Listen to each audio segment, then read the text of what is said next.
मिस्र में उस समय फिरौन नाम का एक बहुत ताकतवर बादशाह राज करता था। वह खुद को ही सबसे बड़ा मानता था, यहाँ तक कि लोगों से कहता था कि मैं ही तुम्हारा खुदा हूँ। उसके राज्य में बनी इसराइल नाम की एक कौम रहती थी, जिन पर बहुत जुल्म किया जाता था। उन्हें गुलाम बना लिया गया था और दिन रात मेहनत करवाई जाती थी।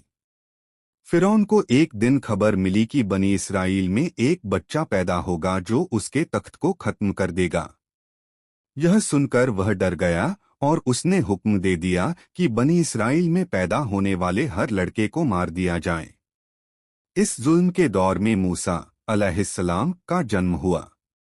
मूसा की माँ बहुत डर गईं, लेकिन अल्लाह ने उनके दिल में एक बात डाली कि बच्चे को एक टोकरी में रखकर नदी में बहा दो। उन्होंने वैसा ही किया।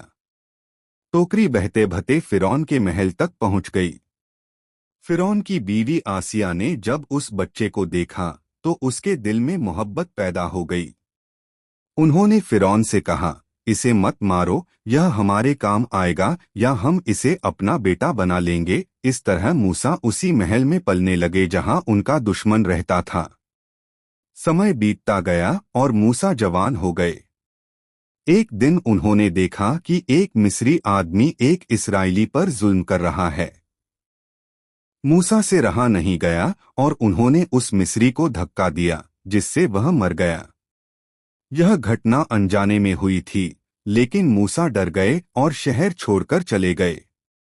कई साल बाद अल्लाह ने मूसा को नबूवत पैगंबरी दी और उन्हें हुक्म दिया कि वापस मिस्र जाकर फिरौन को सच्चाई की राह दिखाओ। मूसा अपने भाई हारून के साथ फिरौन के पास गए और कहा, एक अल्लाह की इबादत करो और बनी इसराइल को आज़ाद कर दो। फिरौन बहुत घमंडी था।